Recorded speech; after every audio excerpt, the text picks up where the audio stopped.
पे कोई जरूरत नहीं शरीक को एहसान लेने की, मैं खुद गाड़ी चला के लेके जाऊंगी। 1994 में लिया था मैंने ड्राइविंग लाइसेंस, अच्छी खासी गाड़ी चला लेती। ये 2023 है ताई अगली। He's having experience of several clients around the globe, especially UK, UAE, and Qatar, and seeing the light in what.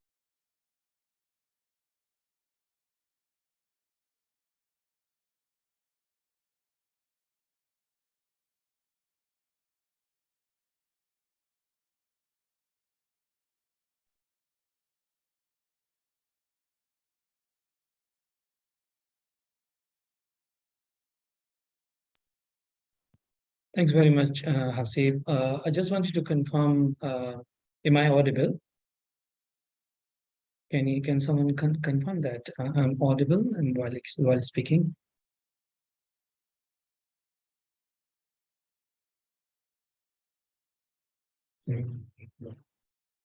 I'm audible? So has someone confirmed that I'm audible? Yes. Okay, great. Thanks very much. So, Bismillahirrahmanirrahim. Assalamu alaikum, everyone. Good day to all of you. This is our first webinar, which we are conducting in association with PIPFA organization in Pakistan. Today's topic of this webinar is cybersecurity audit. My name is Mohammed Ali Khan. I work at Ericsson as an IT security specialist, and I'm leading the MEA region for that. I just wanted to provide my brief background that I am a cybersecurity specialist, having over 14 years of experience in some very good global organizations, such as PwC, Deloitte, Ernst & Young, and there are a couple of good names in my arsenal, in my profile.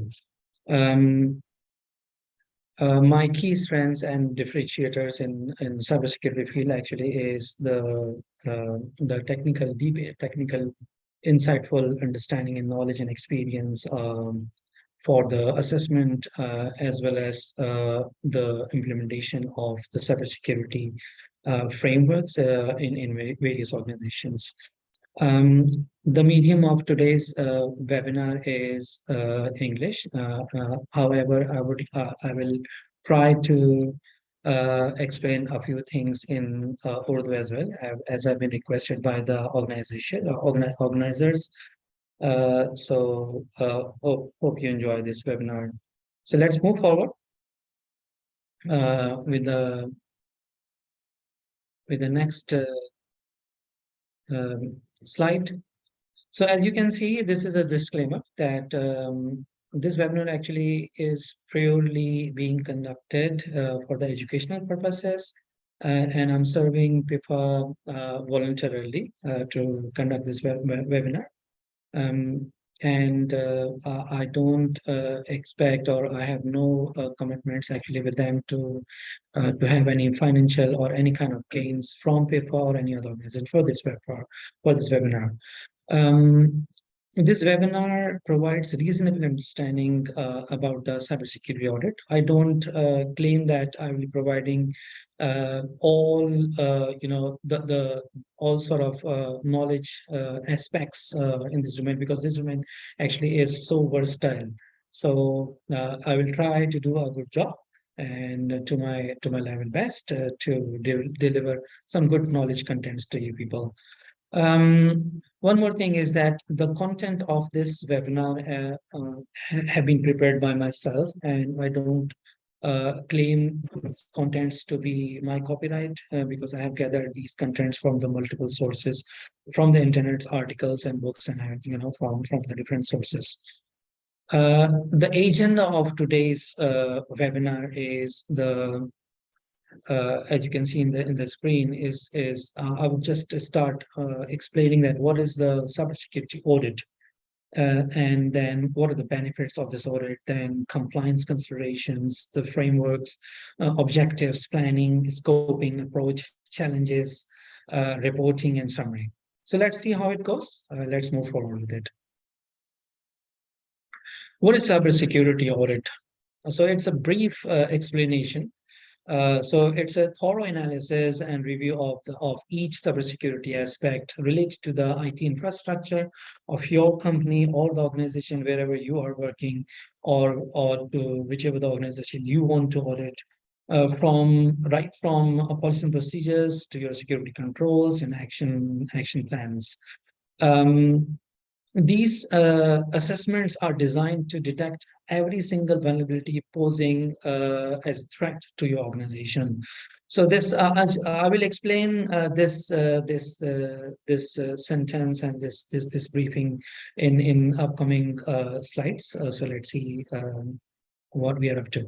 Now, before we can start the actual contents of this knowledge domain, just wanted to highlight a few things. As you can see in this slide, um, this is the statistics of last year, 2022, that how many attacks have happened in different kind of industry sectors.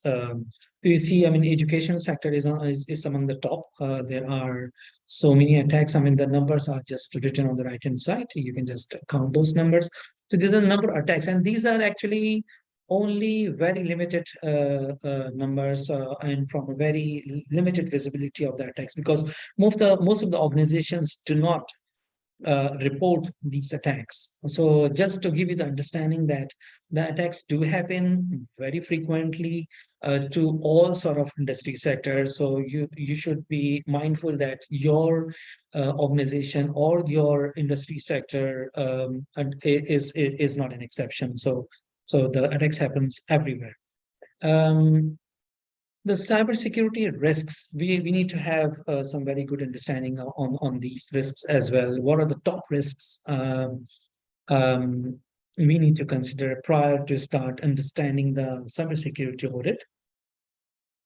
So these are the risks the organizations need to identify, quantify, and address. Means they have to plan their IT infrastructure, the IT projects and everything, and then the security operations, right from the architecture design to the deep, insightful, activity level operational aspects. So if you start, I mean, if you see, there are two categories. I've just categorized them into two categories. So category A actually is a ransomware,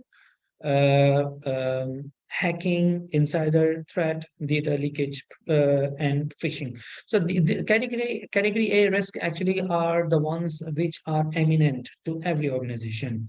These do happen very frequently, and then the impact of these risks, if materialized, then it's huge.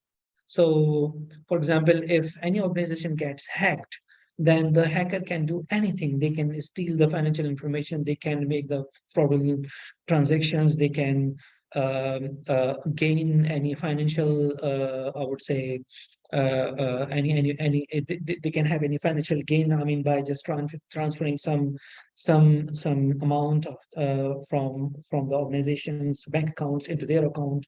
I mean, they can do anything. Then ransomware actually is one of the most dangerous attack that happens. So this is a top threat at the moment in the world, and this is happening very frequently. So what the hackers do is they hijack the system, and then they lock the system, and they say, you just pay us so much amount of the money to unlock your system. If not, then we will delete all your data, or maybe we will just take all your data and expose it to the internet. So if it is, for example, if the data belongs to your customer, or it is having some financial confidential information, or any information which can have the bigger impact on the company, then the organization has a lot of implications, and organizations usually end up paying the ransom amount that the hackers ask. The insider threat, again is one of the most critical threat.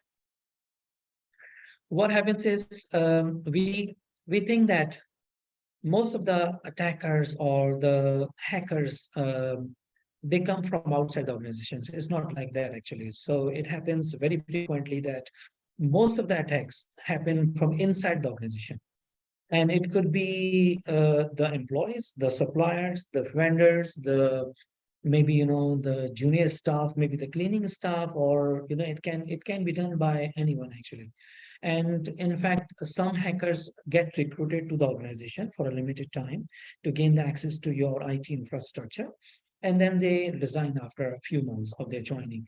And then after that, they start just attacking the organization. So the insider attack actually, insider threat is one of the top risk amongst these five risks. Then data leakage, one of the killing risk to the organization. Um, See, the organizations in the current times are heavily dependent on the technologies and the data residing within those technologies. So if the data gets leaked and it reaches to the hands of some enemies or adversaries, then they can harm the organization in any way that we can imagine. So, for example, they can expose the customer information to the internet. So it will damage very heavily to your organization. Sometimes the organization, comes to its knees to, and then the organizations have to shut their operations and all, and they have to pay very heavy fines against such kind of data leakages as well. So it is one of the very important threat to be considered when planning for the cybersecurity. Then the phishing attack, this is again one of the most common attack, and the target of this threat, or maybe is of this attack, is the employees, mostly the internal employees. So the hackers try to prepare a nice fancy email to trick and deceive the employees to steal the information, or maybe to get them to click on certain link which takes them to the malicious website, and then their system get hacked. Then after that, once the hackers have the access to their system through those malicious websites, then they start to just move forward by stealing the data, or damaging the operations or systems, or shutting down the network. So they can do anything which can disrupt their business, or which can have the impact on the business. The impact could be anything. The impact could be at the operational level, or the legal level, or maybe from the legal and regulatory standpoint, or maybe from the reputational standpoint, financial standpoint. So there are multiple dimensions of the impact which could get materialized. Then the category B risks. Again, let's spend some time on this as well. It's worth spending some time. So we'll be just looking through the subsequent slides more quickly. Now, the malware is one of the most common attack. Okay. So this malware attack, actually, the way it happens is that the malicious softwares get installed on your system, and they start to do some malicious activities in your system, and then they can start just hacking the further networks, or the systems, or the data, or the databases, or they can do anything. So this is one of the most common threat the organizations need to take care of. Then third-party exposure.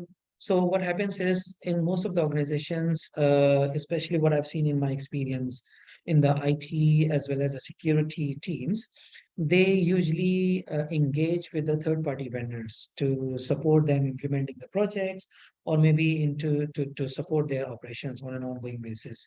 So the organizations need to be very, very careful when onboarding any third-party organizations for their operational support from the IT and security standpoint, especially, or maybe from any other perspective. So if you're giving access to any third party to your system, then that needs to be well thought of, as well as that needs to be well planned in a highly controlled environment, So there are a number of measures that can be applied for it. So we'll see actually in subsequent slides.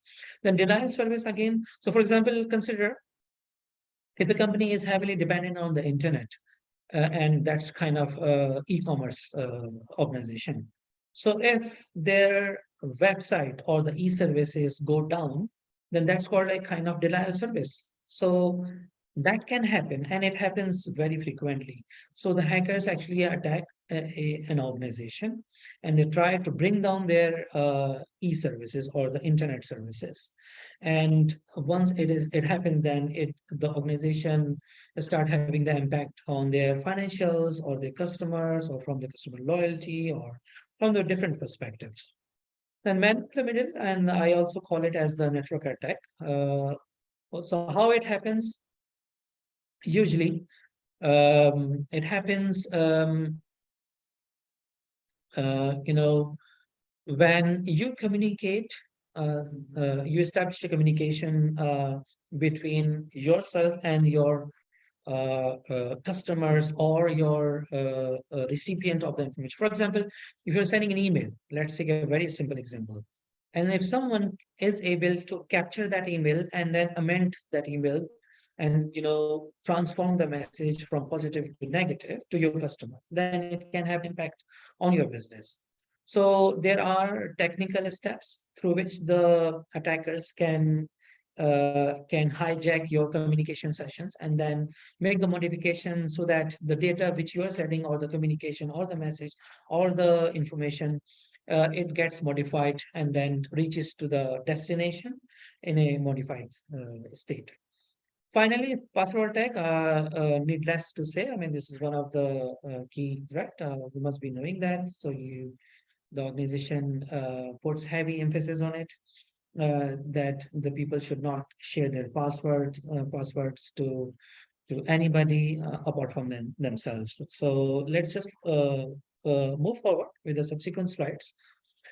This was very important to explain because in our forthcoming slides, we will be looking at the audit planning and everything, and it will be helpful in our audit planning. So we'll see when you start planning and scoping your audit, you need to consider all these risks so that you can just take a look on those aspects in your IT infrastructure, which can which can be associated to these risks, both categories.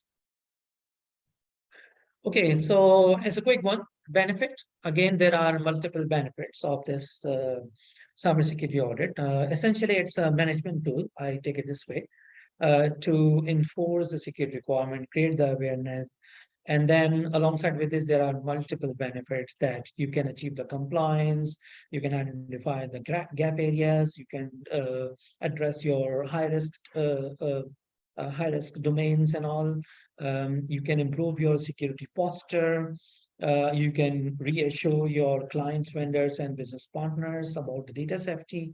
The data that their data that you handle in your premises or in whatever the arrangement.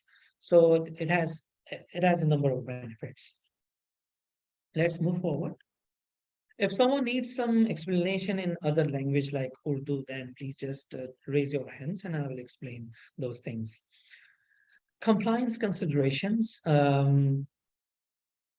Right. So when you plan for an audit, you need to consider the compliance requirements. So there are two broader categories of the compliance requirements. One is a regulatory requirement, and the second one is the compliance with the industry standards. So the regulatory compliance requirements can be defined by the country level regulatory bodies. So, for example, if you are working actually for an organization which is based in Europe, then the GDPR is a framework that is required to be implemented in your organization for the data privacy. If you're working in a healthcare organization, then HIPAA is a framework that you need to comply with, and that's the kind of regulatory requirement in certain countries. Then again, if you're working in a payment industry, the organization which is either making the payment or processing the payment. So the PCI DSS is a framework. So these are a few names. So this is not the comprehensive list, by the way, just to give you the understanding of overall idea. Then there are industry standards such as ISO, NIST, COBIT. So these are the best practices. So the professionals from around the world, they just gathered and then prepared these standards of the best practices from their knowledge and experiences, and then they named these standards. So amongst these, so I've just picked up very few which are relevant for our topic.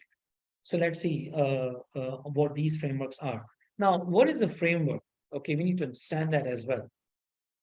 Okay, now framework actually is a common body or common language body through which the people can communicate and they can agree upon the best practices to implement in your organization. For example, in an organization, there might be multiple people working in IT or in an IT team, or in the security team. So they could have certain educational or the experience backgrounds. So they suggest multiple security measures to implement. So who will decide that which measures to be implemented and which measures are of the good strength or of good quality actually, or reputable, or will be making the impact, or the right ones. So these are the frameworks can help us just aligning the teams that look, these are the industry recognized, internationally recognized best practices, which can be implemented in your organization. And if you implement that, so there is a reasonable level of the confidence that your organization is going to be secured at a certain level. It's not that when we implement all these frameworks that your organization will be 100% secure. It's not like that. Nobody can guarantee that actually. It's just that the level of the level of the security posture will reach to a certain level that the organization or maybe the management in the organization will have a certain level of the confidence on the security implemented in the organizations like that actually. So I will just name a couple of these, and again I have chosen very few frameworks for today's purpose. So NIST is amongst all of them is the top one. So that's I've just given this explanation as well. So this stands for National Institute of Standards and Technology. So NIST actually is a body, is a US-based military organization, military-based standards organization actually. They define certain standards. So they have also defined certain IT and security standards. And those standards can be adopted by your organization to implement in your organization. Then ISO is again the second most popular standard, ISO IEC, and again ISO defines so many standards. So the cybersecurity related or the security related standard actually is ISO 27001.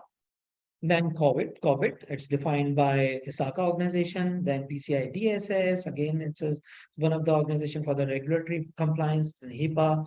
So these are the frameworks which we can consider while just planning for the audit or maybe when doing the audit. So we'll see what are the implications of these frameworks in the next coming slides. Hope I'm not moving fast. You can communicate with the organizations. You can communicate with the organizers if I'm moving fast. Right, so I have picked up these two top frameworks for the explanation and for the sake of today's topic, which is cybersecurity audit. We can consider these two frameworks while planning for the audit for the cybersecurity infrastructure of your organization. So NIST actually is comprised of security measures, which are categorized into 5 categories. So first category is the identification of information assets, such as data, systems, processes, roles, or maybe the documents or whatever is considered to be the information asset. Then protect is so this domain covers off the technical measures to protect the information assets, such as the security controls, or maybe configuring the systems or hardening the systems, or implementing the technical security measures on the information systems. The detect is the domain which talks about the monitoring of the security.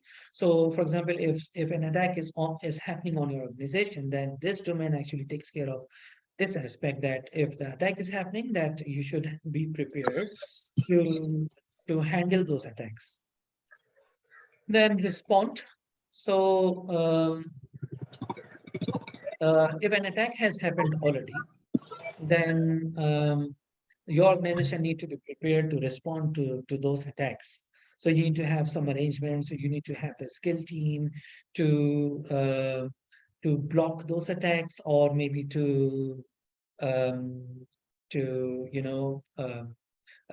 recover from those attacks, or maybe to just start doing the analysis and investigation to understand the level of the impact within the organization. So, for example, if an attack has happened, so the attacker, how far they have reached in your organization. For example, have they crossed your perimeter network, or the network level, or have they crossed the system level, or the solution level, or the data level? So have they gained the access to the actual information within the system or not? So this kind of measures can be considered at the response level preparation. Then recover. So recover actually, so this domain talks about the recovery of the system. If an attack has already been successful, then the organization need to recover from those attacks by just stopping those attacks, or just counter-attacking on those attacks, or maybe then to have an understanding that which system got affected. So which system need to be repaired back to the normal state, which system need to be sanitized from the attacking footprints. So there are many things to be done. I will not go in much of the details. The idea is to give you a very high level understanding, so that you can just grasp at a very high level that what it is all about. You don't need to just remember each and everything. You just try and grab the idea at a high level. Just don't memorize everything. So when you just hear about this cybersecurity or the cybersecurity audit domain, then you should be able to understand that, look, okay, these are the things which I need to bear in mind, and then you can just refer back to this slide deck I will be sharing back with the organizers. You can just obtain it from them. Then we have this ISO domain, ISO 27001. This is one of the framework as well, industry recognized. Majority of the organization, the whole world, they just try and achieve the compliance with this framework. And there are many organizations who provide the certification services as well. So your organization can get certified with this standard if you comply with this standard. So this standard actually has so many controls, like the 2022 version of this ISO 27001 has 93 controls, which are categorized into the 4 domains, which is like organizational, people, physical, and technology. So again, we will not go in the detail for this one for now. I will try to move forward with a high level understanding of this. By the way, I will be available after this webinar as well.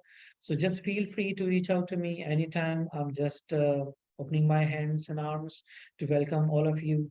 I'm just really keen to have some more friends out of this webinar. So please just reach out to me, have some chit chat, just have build some relationship, and then build some alliances, so that we can move forward together, we can grow together going forward. Objective of the cybersecurity audit. Again, this is going to be generic stuff. There's not going to be change apart from that the focus would be on the security posture. So the objective of cybersecurity audit again is to provide the reasonable assurance to your organization's management and partners, shareholders, customers by doing the assessment of your organization's security posture. So you just provide the assurance that uh, the organization is having a reasonable standing in terms of the security implementation. So that's the main objective. Planning is uh, right. So planning is scoping. Okay, so this is one of the first most activity when you start uh, thinking of an audit, or when you are assigned an audit uh, uh, uh, project, then you need to start planning for it. So there are certain aspects you need to consider, and you need to scope out that what aspects I will be covering off. Again, all these 6 domains are surrounding the IT infrastructure of an organization. So this is not going to be covering actually any business process aspects, such as the financial processes or the customer relationship management, or maybe the productions or whatever the business processes are. Rather, it is focusing on the IT infrastructure of your organization.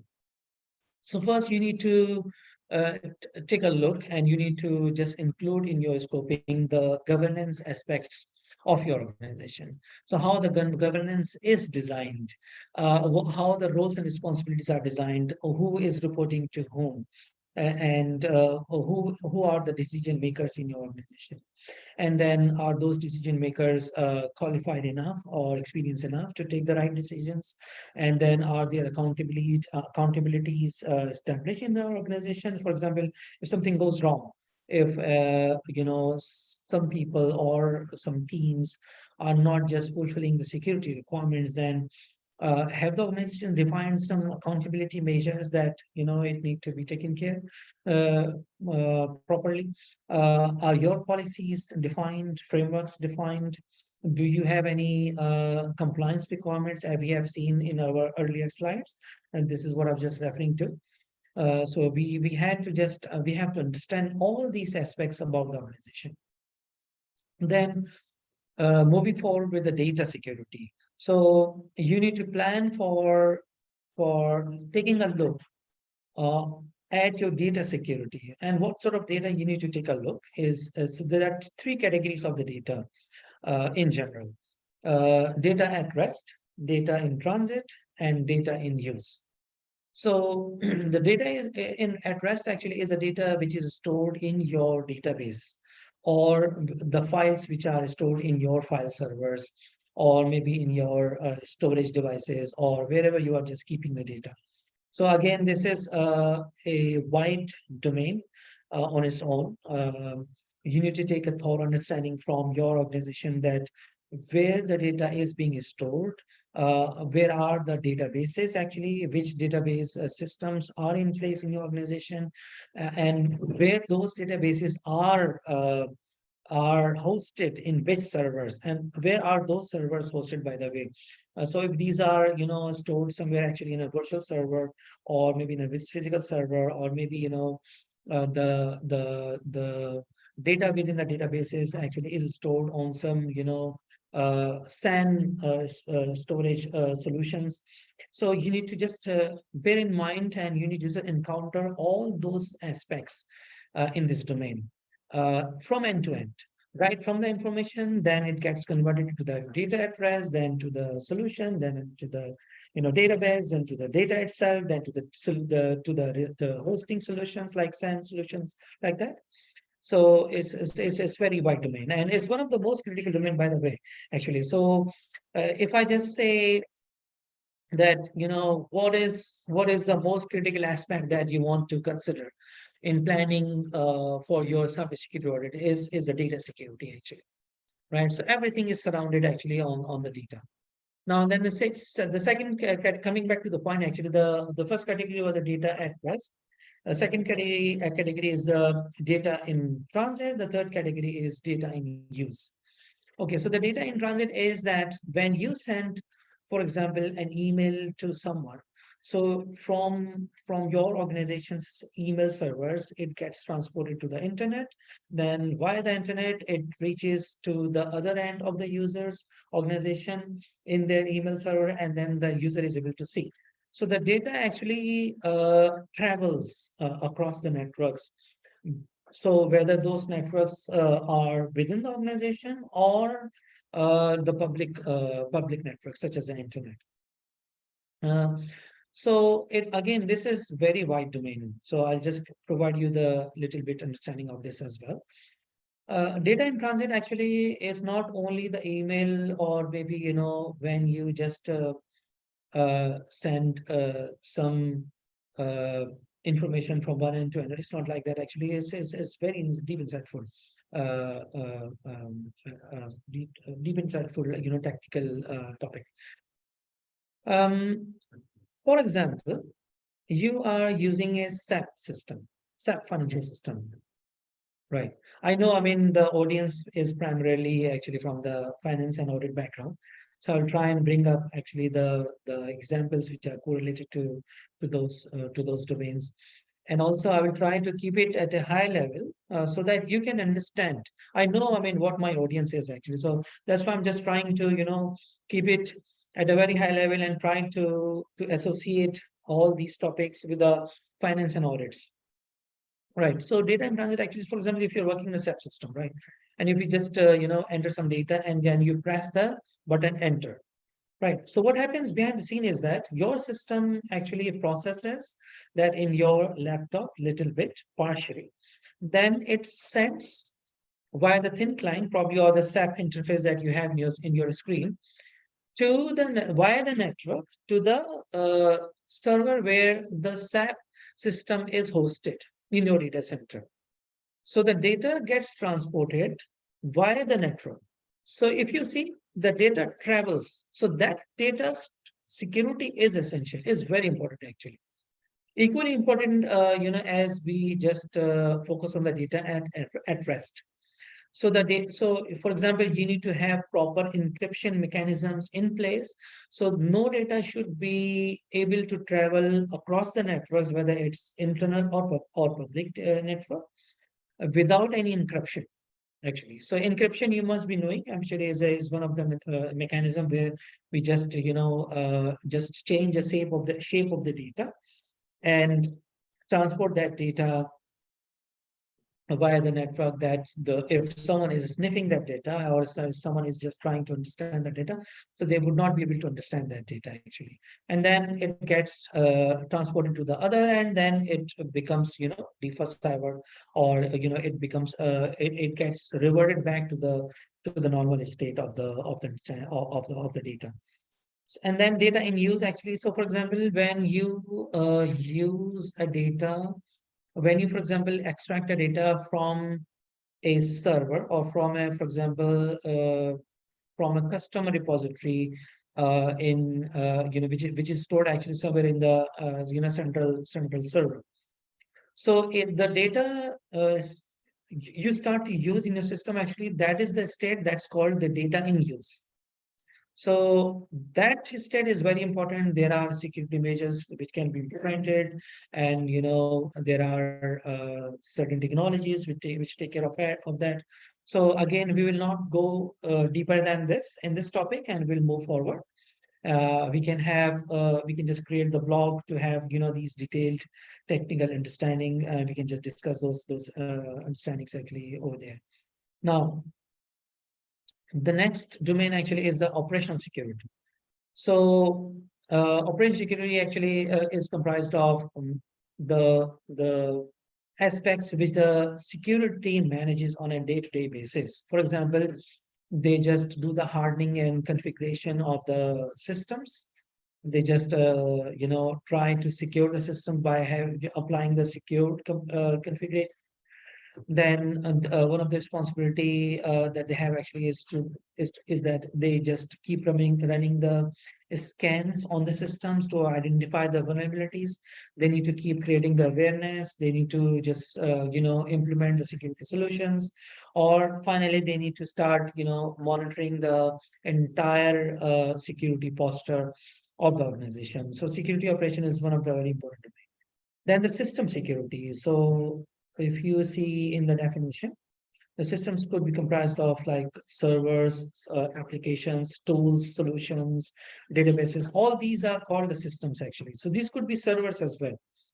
So you need to take care of all of these aspects within the systems category to make sure that these systems are securely managed when you just plan for the audit. The network security, again, this domains cover off the design and the secured design and configuration of the networks. So again, I mean, it's a huge domain. So there's so many things to be considered. We will not be going into the details, but just for your understanding, this is one of the domain to be considered for the audit planning. And then physical security finally says this is physical security actually is equally important as the logical security of the system. Sometimes people get the understanding that let's just forget about the physical security. That's a task of the security guards. No, it's not like that. You need to bear in mind if any physical security is compromised, then it can have the direct impact on your logical security. Okay, now moving forward, the approach. Okay, right. Again, this is going to be a detailed discussion, and I have prepared this approach, uh, uh, which is tailored for the cybersecurity audit. And again, there can be n number of approaches to do the cybersecurity audit, but this approach actually belongs to my experience, whatever I have done in my professional career throughout, and whatever the way I have planned for the security audits. Right. So it all starts from understanding the business. Again, people think sometimes that why we're understanding the people when we need to secure the technologies. No, it's not that. It's highly required actually. It's a must requirement. Without understanding the business, you cannot understand the cybersecurity requirements. You cannot correlate the risks or the security measures and all. So when you understand the business, bear in mind you should be having very good understanding about the business services or the products or their customers, their priorities, operations, the business processes. Have a very solid understanding. And based on that, you need to take the points when you just prepare your checklist for cybersecurity audit, that look, these are the aspects which I need to cover off in my audit, right? So this is a approach which goes hands in hand, and then the planning and the scope gets refined accordingly when as you move along with your approach. Then you need to identify the top risks which are associated to your organization, the risks and the threats. Again, as I had mentioned earlier in the previous slides, that we were discussing risks in much more detail. So you can correlate those risks over here in your audit planning and in your audit, execution. So again, you must be just identifying the relevant scopes, discuss those risks with the management, business management, as well as the IT and the security management. So these are the three key stakeholders that you need to engage with. One is the business management, second is the IT management, the IT team or the senior leads in the IT team, then the security leads or the key spokes of the security team. Then so once you understand the risks to the organization, then move on towards identifying the information assets. So what are the crown jewel assets? You need to have very good understanding, and you need to just have a list of proper list of all of those crown jewel or the critical information assets. So identify them, just make a note somewhere and then have a very solid understanding, conduct the interviews with the people. In your interviews, just go deeper and then have a 360-degree about the information assets within the organization. Then study the network and security architecture. Again, I understand you don't need to worry that this is going on the technical side. No, I will not be touching upon the technical side.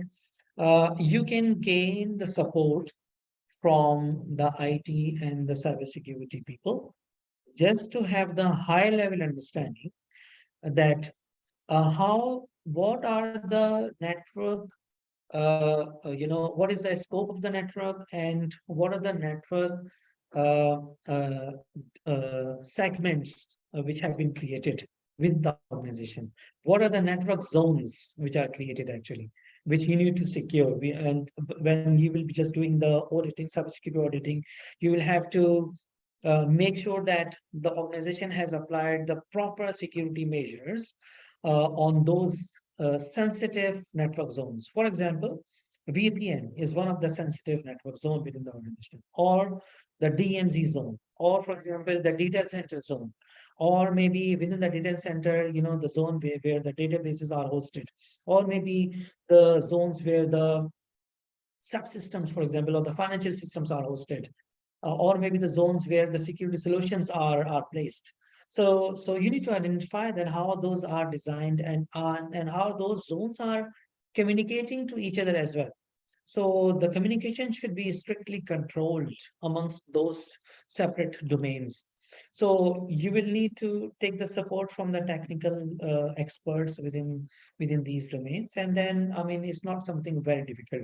I encourage you to just step forward and start taking the start breaking the ice, and then gradually and slowly when you interact with the people, so they will just help you to understand what these domains are, and then it can be high level discussion with your IT and the security teams.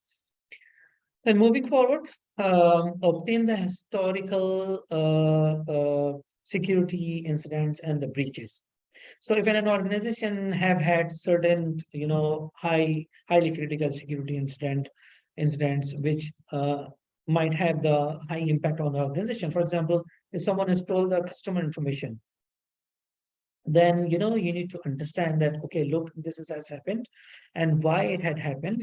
What were the weaknesses in the security infrastructure which led to those incidents? Then you need to make sure that those weaknesses are taken care in the audit, and subsequently and accordingly, that what are the breaches that might happen, or which might have happened.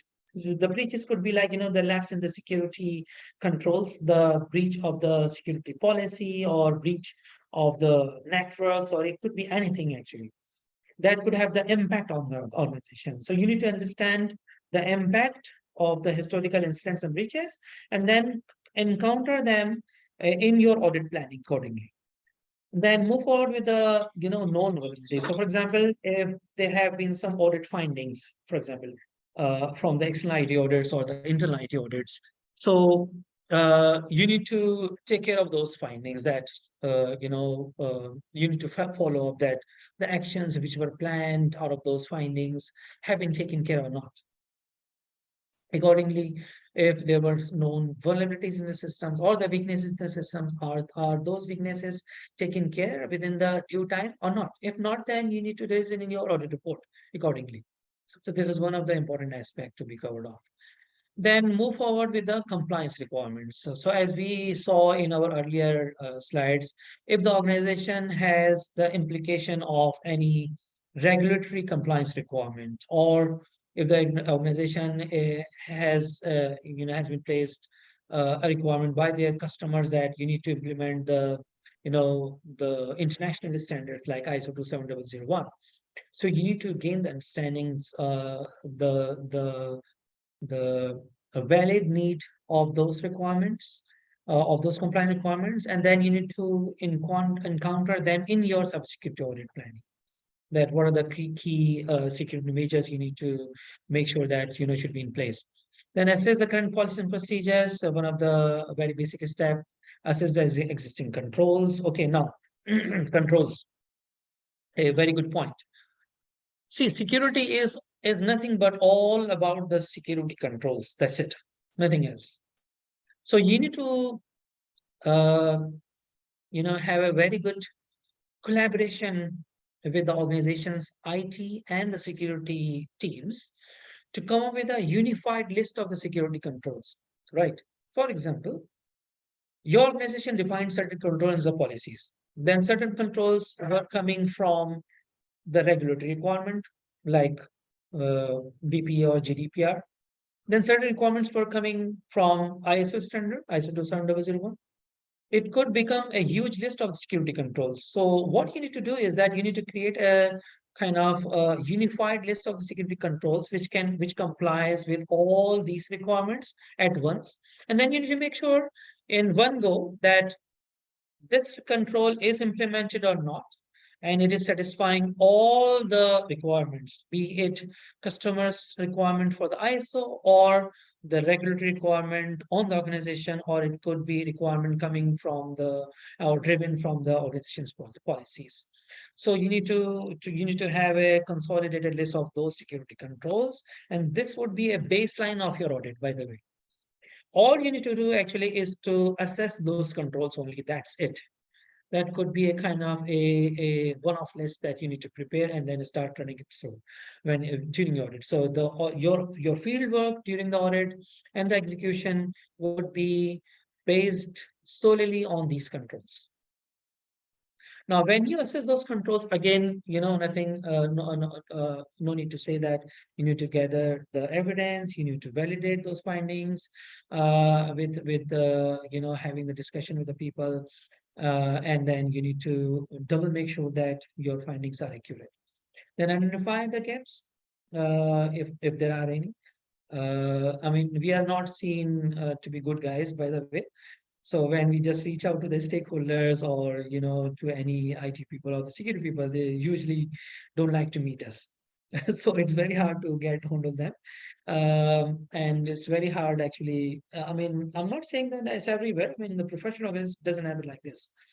So it's very common that they seen as that we are the problem creators, or maybe we are the people just who just expose their practices to the management. It's not like that. We need to establish a very good relationship with them by just convincing them that we are not there against them. Perhaps we help them to raise their concerns and raise their voice to the management and to solve their issues and problems. It's like that. So you need to change the perception actually upside down. Then only you will be able to gain the access to them. Okay, so coming back to the point, so you need to identify the gaps, substantiate those findings, with the proper testing, with the proper testing methodologies that you need to develop and establish and all, as per the need of the security, as per the nature of the security controls and all. Once you're done substantiating the findings with the evidence, then you need to move forward, by discussing those findings with stakeholders. Double make sure that all the stakeholders are included, not only the management but also the IT and the security friends. Prepare the report with the validated issues. Again, whatever the issues get validated and verified and discussed and agreed with the stakeholders, only those issues should be reported in your draft report or the final report. And then once the report is finalized, get it verified again with the stakeholders when you're done with the draft, and then finalize the report in agreement with the stakeholders, and then communicate that report to the management, whatever it works. So that was the overall approach. That was actually, I would say, the prime content of this entire webinar. Again, do raise your questions after this session. I'm just not pausing now. Please accept my excuse because it needs to be in a flow. But then we will give you the time for the question answers here in this webinar, as well as after the webinar also, you can reach me out directly. No issues on that. Challenges. Okay. So what could be the challenges? Again, the absence of the governance structure. So this is one of the most common challenge. When you go out, you don't just find the proper reporting structures. People don't report to the right people. You don't know, I mean, who is reporting to whom. People say that, oh, look, this information can be received from this guy or this guy, or if it's not properly defined, formally defined, and documented and approved by the management, then it becomes very challenging to reach out to the. Then lack of the policies. If the policies do not exist, then again that is a huge challenge. Uh, you should uh, communicate a message to the organization sometime earlier of starting date of your audit, that organization should prepare the policy if they do not have the policy already, and then try to prepare those policies for us to be able to go and start taking a look at, because this policy actually is a baseline document which includes the all the controls and all policies, or maybe the procedures or the instructions or whatever the way your organization is aims to place the security measures in the documents. Then accountability, again, this is one of the key issue. Organizations usually lack the accountabilities, and for example, if you are going to raise an audit issue, the kind of lacking in a security measure, for example, or absence of a security measure, and you raise it to some stakeholders, and then they say that, okay, look, this is fine, we don't care whether it's not is there or not, so I mean it's not, so I mean, so this actually leads to the question that your audit is going to be worthwhile. If you do the audit, those findings would be addressed going forward or not. So you need to be mindful that the accountability is in place, and if not, then you should be raising it in your audit report in the executive summary, and emphasize to the management that without this aspect, the audit exercise would not be worthwhile, and your organization would not be able to gain the benefit out of this out of this audit. Then collaborate with the technical stakeholders. So this is again sometimes becomes challenging. They just keep running away from us. They keep thinking us to be the bad guys, and we need to just be sweet talkers sometime to convince them that, look, we are here to help you, not to expose you. Security awareness. This is again becomes problem when you have meetings with the people who are not aware of the security. So at times you need to do the both things, a dual job during your meetings with the stakeholders. You need to equip them with the security knowledge and create the security awareness. You need to enhance their consciousness about the threats and risks, that look, if you do not do those, if you do not implement those security measures, then those kind of risks can get materialized, which could be harmful to your organization, or probably to you directly. So it's like that actually. So you need to do a good job having alongside with your audit meetings, you need to create the awareness, and sometimes you need to do a lot of a struggle actually to just do this task. Technical knowledge, again, sometimes people don't possess the technical knowledge, so you need to be mindful, support the people to enhance the documentation. See, this is one of the advantage of the cybersecurity audit or any kind of audit, that you enhance the technical knowledge or the subject matter knowledge of the stakeholders alongside with your audit. So this is one of the benefit the organization gains out of the audit actually as well. So you need to be, very open to have high level technical understanding, and to just help the users or the stakeholders to enhance their technical knowledge. Then changing landscape, okay, and the projects. Okay, these are the both things which are same. So what happens actually is that the threat land, so the technology landscape is getting changed over time. So we had, in the past time, the physical servers, the giant physical servers with low processing powers and all. Then we have had the small size of the servers, physical servers again, with increased processing powers and all. Then we started to see the virtualization, where we used to have the virtual servers. Then we started to see the technological advancements, like the e-businesses, the e-base, the e-commerce application and solutions. Then the mobile, mobile technologies. Then usage of the mobile for the organizational services, IT and security services. Then the IoT devices, organizations started to use. So I mean, the landscape is changing. So you need to understand how the organization is progressing towards changing its landscape, how they are transforming.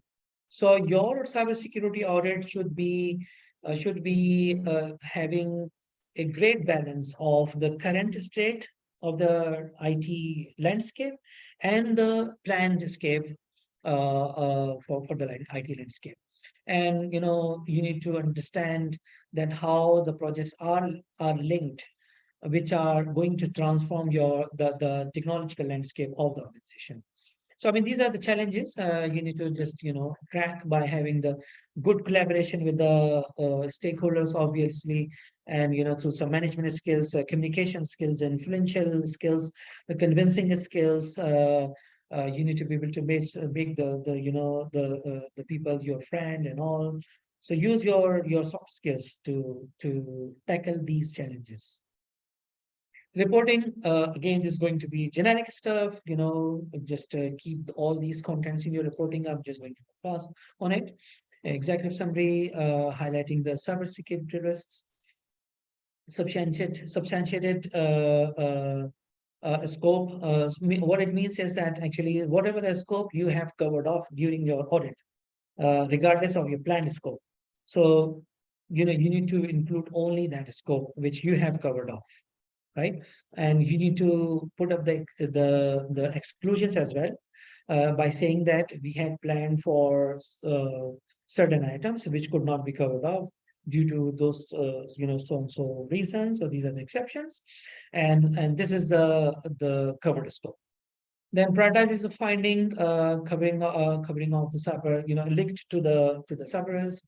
Technical recommendation. The recommendation should be those recommendations should have been discussed prior to place them in the reporting, actually, to show those technical recommendations, finding as well as the recommendation should have been discussed. I have just mentioned in the previous slides that those technical recommendations should have been discussed with the technical stakeholders and agreed with them with a timeline that they will be taking the action, and those actions would be completed in certain timelines like that.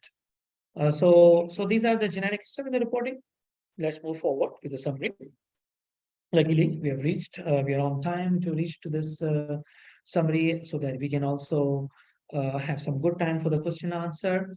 We will open up the floor for you people to start raising your questions in a minute. So what is this? What is the crux of this all cybersecurity audit? So it's required to have a disciplined and holistic approach in defining the scope and executing the assessment in a very meticulous manner, with due care that all the risks are covered off properly, all the testings are performed to its required level, and all the risks are taken care. The risks are identified, quantified, and addressed. So that is the ultimate aim and objective, actually, of the cybersecurity, and we need to just bear in mind all this, actually. So this was the summary of this cybersecurity audit. Now we are going to open the floor to you. It's your turn. Enough is enough. I've just spoken enough. I'm going to have some relaxed time, having my tea, and please just feel free to raise your questions. Please, over to you.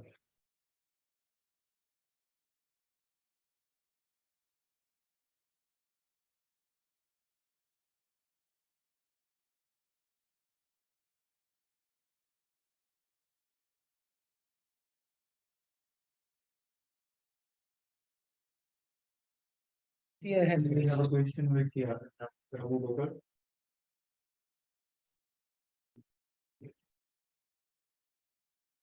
Yes, sir. What are the errors?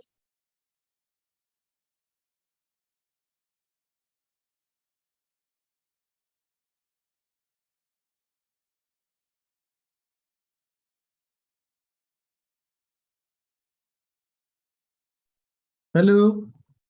Yes, I can hear you.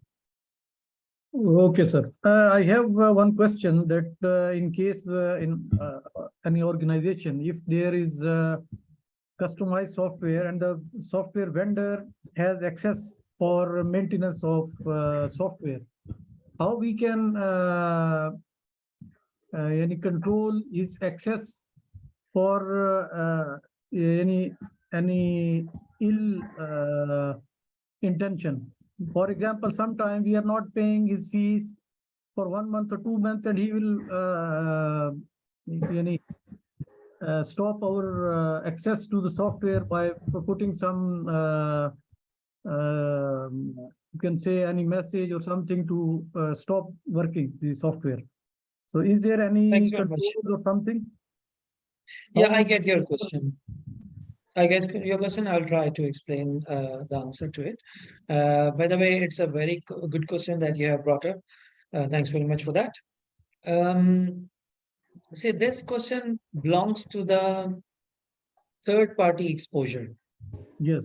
So you need to understand that if your software is outsourced to a third party, Mhm. and that third party actually is a trusted partner of your organization, then you Mhm. need to have certain measures in place apart from the technical measures, right? So you need to Okay. have a proper agreement in place. In that agreement, you need to make sure that you have included the security clauses. Then you need to have a good arrangement with your ID and the vendor, that how they will be accessing the software. And then Mhm. you need to understand that where the software is hosted. If it is hosted in your premises, it means like in the data center of your organization, then who is controlling that? Who has the privileged access to that software or the server in which this software is hosted? And then you need to make sure that the access is granted to the vendor or the supplier, on a need basis, and not on the production level. So what happens is when you have a software, you need to create two versions of those softwares in two different servers. Okay. In one server, you can just make it as a production, that your business users can use their software on their, on their ongoing business activities. And the second version actually is the one to which you need to provide the access to your vendor, right? So the vendor should not have the access to the production environment. They should Okay. have the access to only the development or the test environment, right? Where they should Okay. be performing the activities. And again, so this is at a high level understanding. Is not that, I'm just giving you the full and final comments. So these controls are defined properly in the ISO standard. You can refer to that over there as well. But again, yes, their controls should be properly controlled. If you do not control the access, then a breach could happen to your organization, because usually the suppliers or the software vendors do not have, certain dedicated people to have the access to the server of the clients. There Mhm. could be multiple people who might have the access to your servers, and some people may not be eligible to have those access actually. So you need to, have a proper arrangements for that access with the supplier. Is that the answer to your question? Okay, the one of the extension of my question is this. For example, we don't need the services of that vendor, but because of we don't have any key or something for that software, how we can switch over to next, because we don't want to close that software because of the number of transactions and all these things. I'm sorry, can you elaborate your question a little bit? Maybe you can just speak in Urdu as well, so that's fine. Okay, my question is this. For example, the supplier of the software, we want to switch over to next, or we want to take services Change of the supplier, right? another supplier, but for the Right. same software. So is it possible, or how we can make this? Because we in practically we face sometimes the problem from the supplier, because it is a customized software and he don't want to cooperate with us sometimes. I get your question. I get your question. Right. See, the organizations need to control it from the root level. So when you had engaged that supplier, we recommend that you should have a properly, properly signed and formally documented agreement signed off by both parties, and that should have the legal value to it as well. In that agreement, you should keep the clause that that that's called the software escrow agreement. Okay. So you need to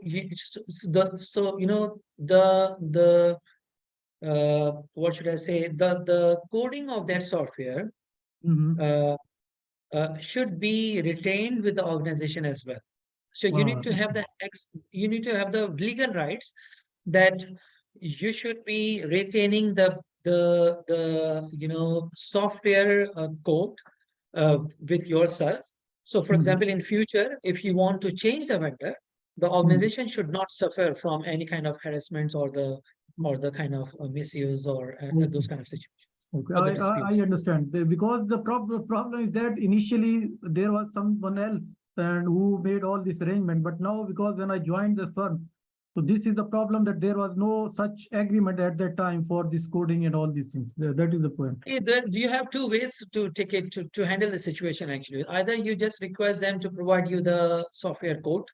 If not, then you might have to do the reverse engineering. That's the only way that you have to get rid of the Yes. situation. Okay. Okay. Thank you. Thanks a lot. You're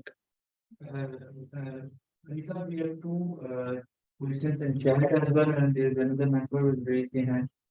Sure, please go ahead. Yeah, first question is, how do you see the role of cybersecurity when top management is in breach of their duties? From Mr. Lacker. So this is a tricky question actually. See, the accountability needs to be implemented in a manner that the individuals in an organization at all the levels should be able to answer to any kind of breaches.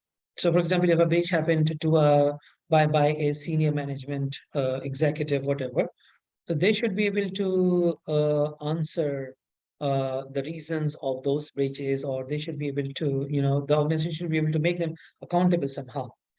There should not be any excuse, because see, any lack of accountability at any level could harm the business. You need to take it this way. So if you want to keep the business up and running, then you need to establish accountability holistically at all the levels and with the equality. There should not be any excuse that someone is excluded from the list of the accountability. No. Okay, and we have another question by Mr. Waqar and Zulfikar. It is, what about pirated software used by many organizations? I mean, this is straightforward no, that organization should not be using it. Actually, it's extremely dangerous from many perspectives.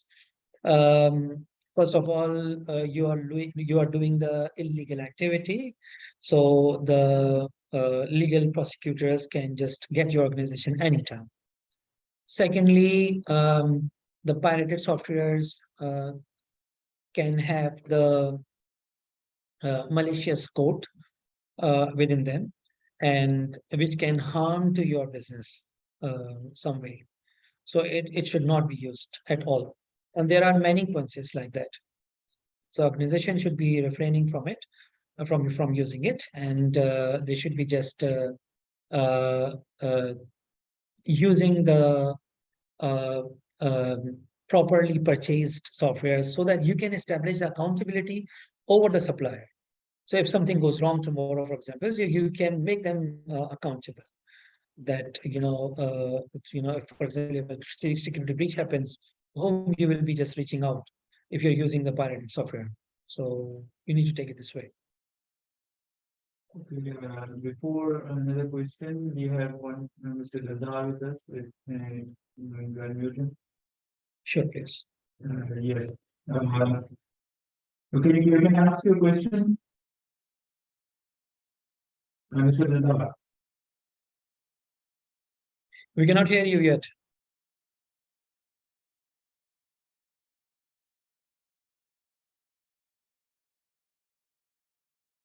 Maybe if you're not able to be audible, then Can you hear can me? you just? Yes, I can hear you now. Yeah, thank you, sir. First of all, I would appreciate the step taken by PIPFA for arranging such type of sessions at Zoom. And indeed, it was a very, very good session about IT security, cyber security in academic ways. Your session was very fruitful and reminded all my academic theory, in fact. Meral, so I will come to the my question. Could I just interrupt you here, Mr. Dildar, sir? So see, this webinar is based on not only the academic perspective. It is based on the the crux of the experience of the experts in the industry. So these are the practical tips and advices which are provided by the experienced resources in this webinar. Yeah, Please I go am ahead. coming to yes, I am coming to this point. I have two questions related to this. First of all, what is regulatory framework in Pakistan and that enforce you to conduct the cybersecurity audit? First part of my question. Would you comment first? I'm complete my second part, or you will answer by the first part of my question. Hello. Yes, I can hear you. So, see, I am not currently engaged at this kind of activity where we would have identified any cybersecurity framework at the country level. So I do not see that Pakistan has any defined regulatory requirement. Yes, there could be requirements sector-wise, such as PCI or those kind of things. However, I've not seen it.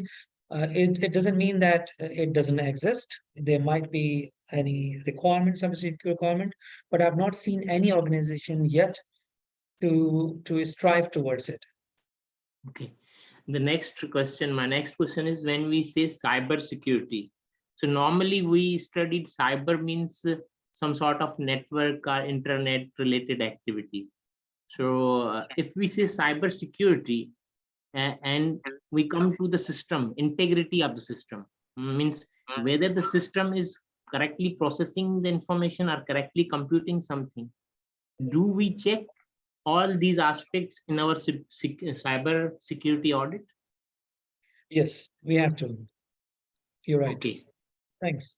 So I had mentioned during my explanation in the approach slide that there could be n number of approaches. Okay, so in your approach, it's you that who have to decide whatever whatever the requirement is from your management or from your audit team or from your regulatory requirement perspective or from the framework perspective. So you have to define those requirements. So yes, it could be that, certainly. And cybersecurity is not only the networks and internet.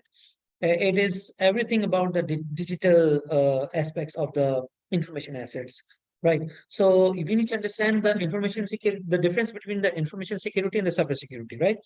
So the information security is all about the information, whether it is in the digital format or in a physical format. So that's the information security, right?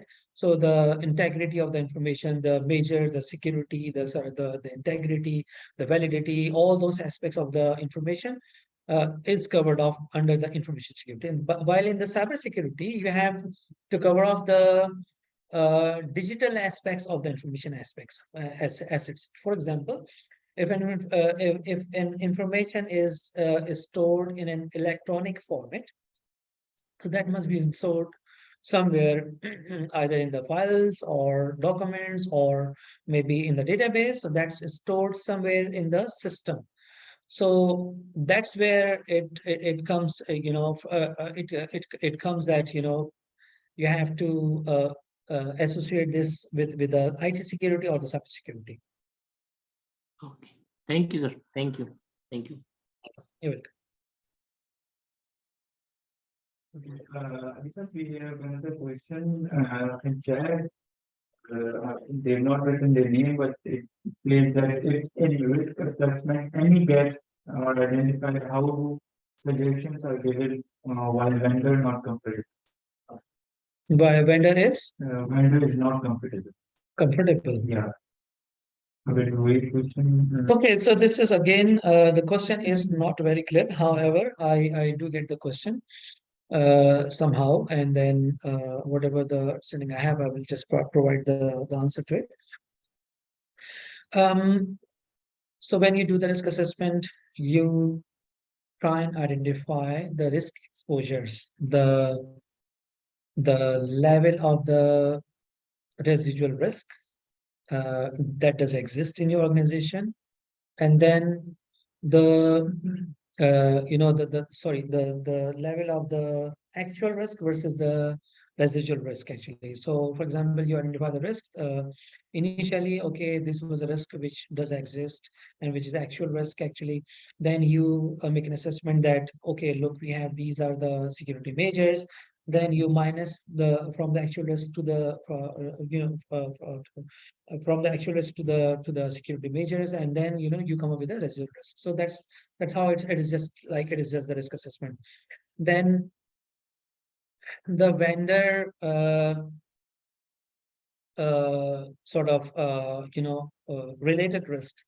Certainly you need to identify a number of things.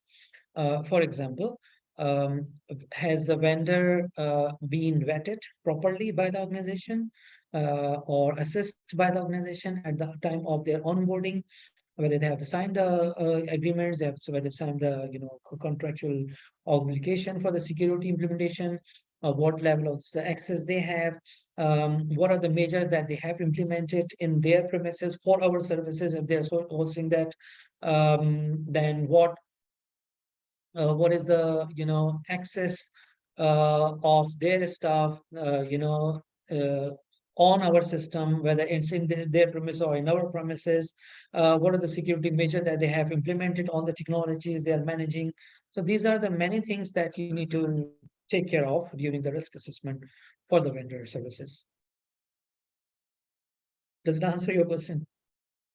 Yes, the question was in the chat, and we have another question, sir, from Mr. Yadav. Perhaps the second question, it is how cybersecurity can play a powerful role in reducing earnings, management, and enhancing firm value.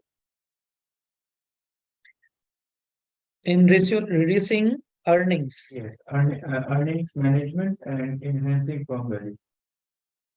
Okay, maybe earning the management confidence. Yeah. You might be able to, Yeah. you might be just willing to say that. Yes, certainly. That was explained at the time of, slide for objectives, cybersecurity objectives. So this is one of the ultimate target that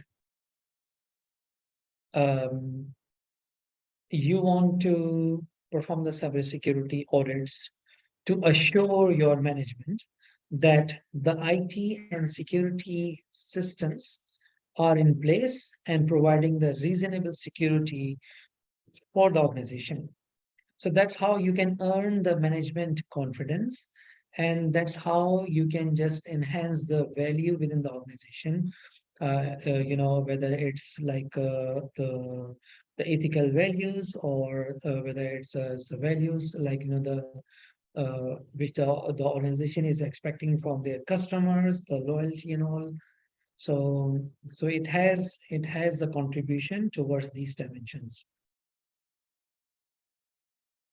Okay, everyone is invited for to ask questions. So if the participants do not have any questions, we can move to the closing session. If anyone has a question, they can raise their hand or type it in the box.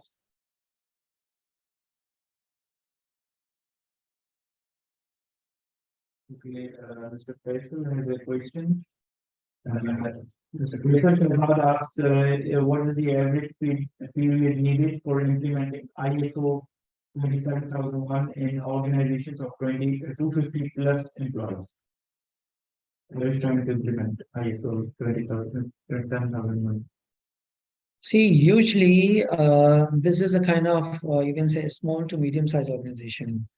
And again, it depends how many systems do you have, how many, what is the size of your IT infrastructure, what is the architecture of your technology, what are the security measures are in place, what is the readiness of your organization is currently. So for example, if your organization is fully ready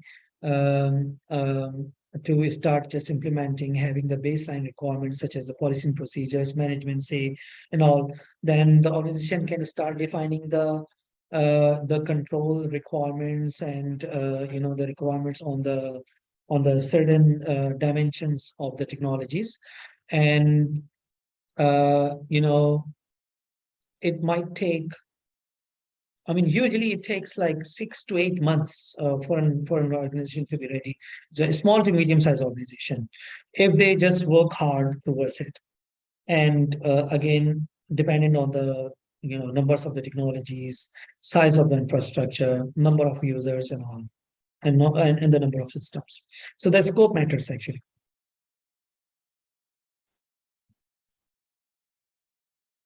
Okay, no more questions in the chat or one last time. If anyone has any question, they can ask on the chat box or they can raise their hand and we can unmute them. Or we can move to the closing session. Okay, so even if you do have questions, you're most welcome to contact Mr. Lisa via the email and the number mentioned.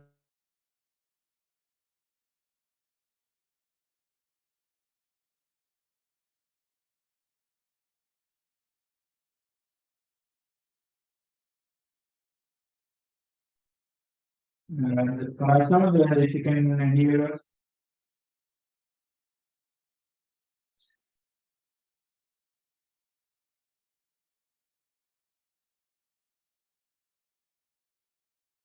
You're not audible for us.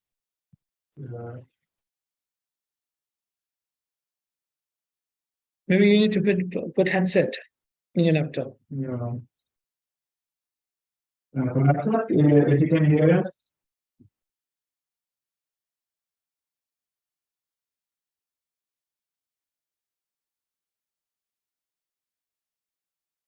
Okay, maybe it's not there. So we thank Mr. Muhammad Ali Khan Sahab for this fruitful session and thank all the participants for attending this session and delivering this wonderful session on cybersecurity. Indeed, it was a very informative session. And we also thank you from on behalf of the Karachi branch committee. I think Farasa is here. Farasa, can you hear? Yes, Farasa. Yes, you are audible. Hello, We can hear you. Assalamualaikum. We can hear you. Ji, Assalamualaikum. This is Syed Farhad Ali Shah. Yes, Farasa, we can hear Am I you. audible? Yes. Yes, we can hear you. We can hear you. This is Syed Farhad Ali Shah on behalf of Karachi branch committee and on behalf of PIPFA, Pakistan Institute of Public Finance Accounting. I would like to congratulate and thank Mr. Muhammad Ali Khan for sparing his valuable time and bringing in and putting in all his efforts for such a valuable and very informative presentation and very valuable webinar for a very informative and very technical topic, and it's very informative for the audience, and it's very useful. And we would like to thank him for this his efforts, for putting such a kind efforts. It's very healthy for us, healthy sign for us that we have got like he's sort of a professional like. So it's very good. So we would like to conclude it with this concluding remarks. Thank you. Thanks to all. Thanks to all audience, and thank you to our respected guest. So, with this, thank you all. Allah Hafiz. Thank you very much. Thanks a lot. Thank you, everyone. Take care. Have a great day. So, Namaste. Yeah, thanks.